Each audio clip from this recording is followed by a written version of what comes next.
अरे प्रधानमंत्री के सम्मान मिलन तो पूरा देश के सम्मान मिलन। कारण ना 140 करोड़ 140 करोड़ देशवासी के। पाकिस्तान वाले कहीं जालन तो उनके सम्मान कहीं नहीं मिलत। कमर सीमा यही बतियावा तो बताओ भिख मंगा के सम्मान दे। कोई दुआरे पे जाए रोज रोज भीख मांगे पूरे दुनिया में तो ओकर सम्मान होई। जो दुनिया का देवेला ओकर सम्मान होला, भीख मांगे वाला के सम्मान ना होला। अब पाकिस्तान के यही नियम है, भीख मांगो भीख मांगो। भाई जैसा अजरबैजान में गल ना भीखे में मांगे $60 ट्रिलियन कितना वाला को कुछ ना पता हुई। तो पाकिस्तानी सारे यह भी बतियावल करलन तो बतीले से ना होला, इज्जत कमैले से इज्जत मिलेला।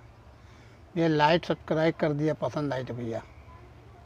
एशिया पैसिफिक इकोनॉमिक कोऑपरेशन की जो फैमिली फोटो है उसमें पीछे खड़ा कर दिया गया। मुझे तो ऐसे लगा जैसे जो बाइडेन साहब के साथ भी वही हुआ है जो हमारे वजीर आजम शहबाज शरीफ साहब के साथ होता है। बहरहाल मूविंग ऑन, पहले तो मैं बताता चलूं कि नरेंद्र मोदी को grand commander of the order of the Nigeria जो है वो कॉन्फर किया गया है। नरेंद्र मोदी कहते हैं कि ये नाइजीरिया का सबसे बड़ा अवार्ड है, तो ये मेरे लिए बड़ी एजाज की बात है कि आपने जिसे कहते हैं ना 140 करोड़ इंडियंस को ये एजाज दिया है। So this is like normally जब लीडरशिप एक दो मुल्कों की आती जाती है तो वो इस तरह की एक दूसरे को गिफ्ट्स या ऑनर देते रहते हैं। अच्छा, नरेंद्र मोदी को अगर आपने याद हो कोई इजिप्ट में भी अवार्ड मिले थे, बहुत सारे मुल्कों में उनको ये अवार्ड मिलते हैं बिकॉज अब इंडिया की जो पोजीशन है वो बहुत ज़्यादा चेंज हो गई है। और ये जो grand commander of the order of the niger जो दिया गया है इनको, इसमें जारी बात है इट इज़ टू टेल कि how important is in India, but other than that the most important thing is कि इंडिया जो है वो 300 बेड का एक हॉस्पिटल नाइजीरिया में खोल रहा है और इंडियन डॉक्टर्स होंगे। दिस इज समथिंग वेरी, आप देखें ना, दैट इज सॉफ्ट पावर। हमने एक अफगानिस्तान में 2 हॉस्पिटल खोले और हमने शोर डालना शुरू कर दिया जी हमने बड़ा काम किया।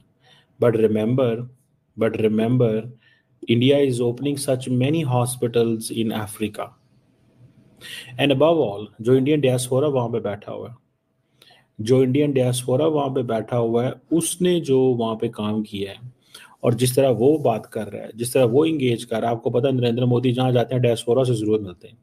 और ये बेसिकली उनको जो आदत है ये जयशंकर साहब ने दी थी। जयशंकर साहब जब चाइना और अमेरिका में थे तो उन्होंने इनवाइट किया ऐसे लोगों को और कहा कि आप आएँ और आके मिलें और उनसे इंगेज करें। So this is what they did. So मैं जब इसको देखता हूँ तो मैं ये देखता हूँ कि नरेंद्र मोदी ने जयशंकर को एज एन एडवाइजर इसीलिए पिक किया है because he gives them advices which are good for his politics, for his rule. And Jaishankar जो है उनको नरेंद्र मोदी के माइंडसेट का पता है कि ये किस तरह का दिमाग है और ये क्या पसंद करते हैं। सो बोथ बेसिकली इसीलिए they play. And above all India जो है जो उसने नाइजीरिया ने ये कहा है कि हम इंडिया को सपोर्ट करते हैं ऑन ग्लोबल साउथ के हवाले से। अगर India is a voice of global south, जो डॉक्टर जयशंकर कहता है कि that India is about to lead and India can lead 125 countries in the world, तो वो कहते हैं हम तैयार हैं, हम बिल्कुल तैयार हैं, हम ये चाहते हैं और इंडिया जो है वो आए। ठीक है जी। और नमस्कार, जय हिंद दोस्तों, आप सभी का वीडियो में फिर से स्वागत है। प्रधानमंत्री नाइजीरिया के दौरे पे है। प्रधानमंत्री मोदी को वहाँ पर the great commander of the Nigeria के अवार्ड से नवाजा गया। यह अवार्ड मिलने वाले दूसरे विदेशी पीएम मोदी है। इससे पहले इंग्लैंड की क्वीन एलिजाबेथ को यह मिला था। इस पर पाकिस्तानियों की क्या रिएक्शन है आप वीडियो में देखिए। वीडियो पसंद आए तो लाइक, सब्सक्राइब और शेयर करिए। प्राइम मिनिस्टर ने वर्ल्ड रिकॉर्ड बना दिया है कि दुनिया में सबसे ज्यादा जो हाईएस्ट सिविल अवार्ड अपने कंट्री से अलावा दूसरे तमाम कंट्री से अगर किसी लीडर को, हेड ऑफ स्टेट को मिले हैं तो Indian prime minister Narendra Modi बन चुके हैं। आखिर क्या वजह है, इस्लामिक कंट्रीज हो या दूसरे कोई भी कंट्री हो, इतनी रिस्पेक्ट और इतनी पॉपुलैरिटी जो दिन ब दिन बढ़ती नजर आ रही है, उसकी क्या रीजन है? कि इंडिया दुनिया की सबसे बड़ी या दूसरे नंबर पे बड़ी आबादी है, इस वजह से इतना प्रोटोकॉल दिया जाता है कि बिजनेस कहीं ना कहीं कनेक्ट हो सके, या फिर कोई और रीजन है? अस्सलाम वालेकुम नाजिया जी, कैसी हैं आप? वंदे मातरम, भारत माता की जय, जय भोलेनाथ, जय जय जगन्नाथ। बहुत अच्छी हूँ, बड़ी मस्त हूँ। मेरी वजह से कुछ लोग, कुछ कट्टर मजहबी लोग परेशान होते हैं, मैं बड़ी मस्त रहती हूँ। ठीक हो गया। नादिया जी क्या कहना चाहेंगी? आज तो टॉपिक बड़ा जबरदस्त है, इंटरनेशनल समझ लें अफेयर्स के ऊपर हम डिस्कशन करेंगे कि क्या वजह है कि आपके जो प्राइम मिनिस्टर हैं, इंडिया के प्राइम मिनिस्टर हैं, दुनिया में उनकी मकबूलियत पॉपुलैरिटी बढ़ती नजर आ रही है, बहुत तेजी से बढ़ती नजर आ रही है। समझ लें इस टाइम वर्ल्ड ऑर्डर जो अगर कोई बना रहे हैं 2-3 कंट्री, उसमें इंडिया आ रहा है, और इंडिया के प्राइम मिनिस्टर नरेंद्र मोदी। अभी नाइजेरिया के सेकंड हाईएस्ट सिविल अवार्ड जो नाइजेरिया का है वो उन्हें दिया गया। क्या कहना चाहेंगे इसके ऊपर? Yes, definitely. अगर नाइजीरिया के इस सेकंड हाईएस्ट सिविलियन अवार्ड को अगर देख लिया जाए तो बाकी मुल्कों को मिला करके ये 18th ऑनर किया गया है, 18th टाइम्स। और अगर हम यूनाइटेड नेशन के अवार्ड को भी काउंट कर लेते हैं, जो उनको यूनाइटेड नेशन में मिला है, champion of the earth award champion of 2018 अर्थ। में। हाँ, champion of the earth award United nation से जो मिला था 2018 में, अगर हम उसको भी काउंट करते हैं तो 18th अवार्ड के वो हकदार है, जो बाहर विदेशी मुल्कों में मिले हैं, मुस्लिम कंट्रीज में मिले हैं।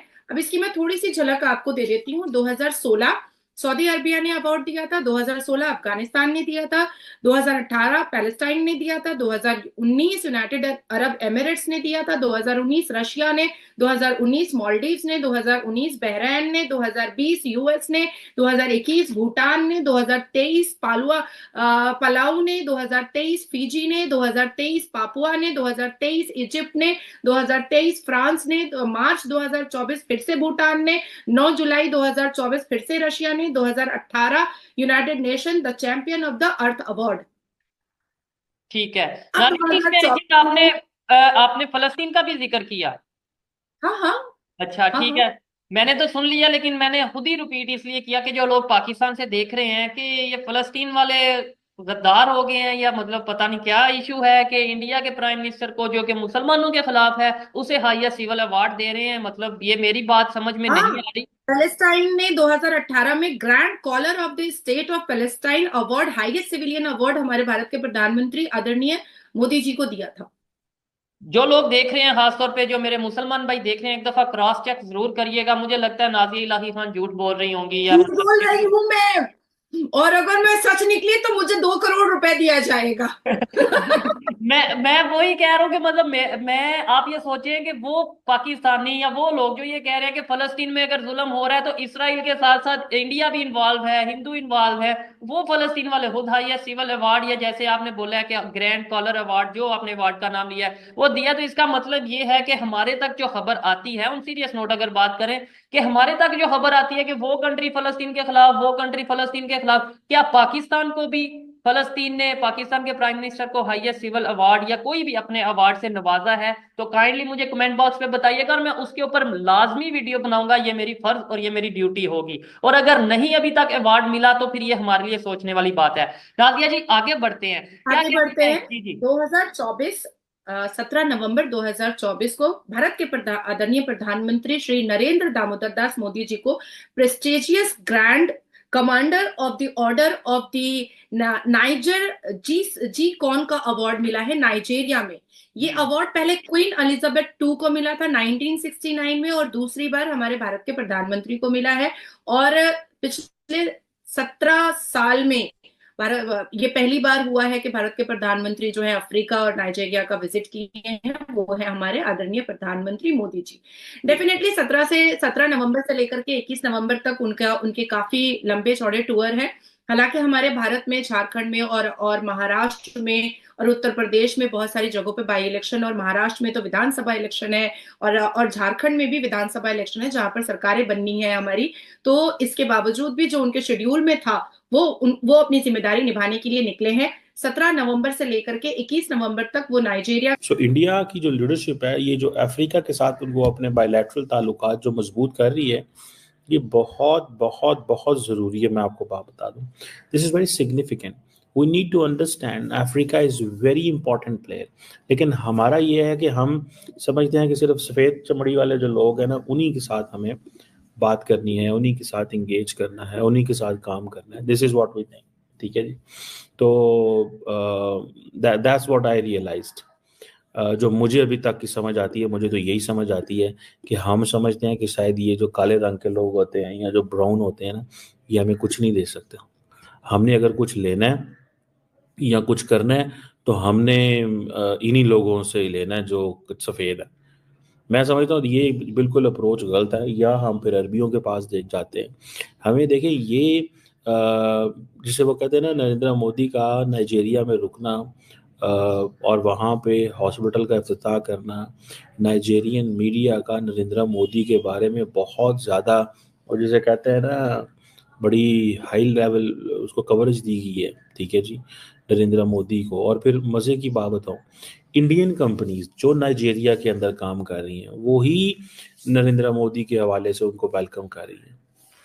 ठीक है जी, उन्होंने बड़ी बड़ी लंबी चौड़ी एडवर्टीजमेंट डाली है। ठीक है जी, आपको पता है there are more than 200 Indian companies in Nigeria जिन्होंने 27 अरब डॉलर लगाया। सो अब देखें कि एक है जो फेडरल गवर्नमेंट का, एक जो नाइजीरिया की फेडरल गवर्नमेंट है, जारी बात है उसकी बहुत ज़्यादा एम्प्लॉयर्स हैं, बड़े पैमाने पे उन्होंने लोगों को हायर किया हुआ। लेकिन इंडियन कंपनीज के इतने ज़्यादा एम्प्लॉयर हैं कि फेडरल गवर्नमेंट के बाद सेकंड लार्जेस्ट एम्प्लॉयर जो हैं वो इंडियन कंपनीज के हैं। सो देखते हैं कि कितनी ज़्यादा उन्होंने इनकी सिग्निफिकेंस एंड वैल्यू है उसकी। धन्यवाद दोस्तों। आप पाकिस्तान मीडिया में जितना सुना, हमेशा भारत के खिलाफ, हमेशा भारत के खिलाफ। मोदी की हो गल तो मोदी की मिल गल तो मोदी को उतना सम्मान मिलल। अरे हम लोग सम्मान मिलल तो भैया वैसे करनी करल जाला ना, तो ऐसे वैसे करनी करल नहीं। तो समय जहाँ जाले तो आतंकबाजी भेजे ले, बम ब्लास्ट, यहाँ ब्लास्ट। तो अपने करनी पर देख, जितना प्रधानमंत्री के दुनिया में सम्मान मिल गल हुई वार्ड, दुनिया में आज तक कोई प्रधानमंत्री के न मिलल हुई। तो गर्व तो हम लोग को महसूस होवे करी हिंदुस्तानी के नाते। मेरा झंडा रहे ऊंचा तो हम लोग हमेशा रहा। लाइव सब्सक्राइब कर दिया भैया।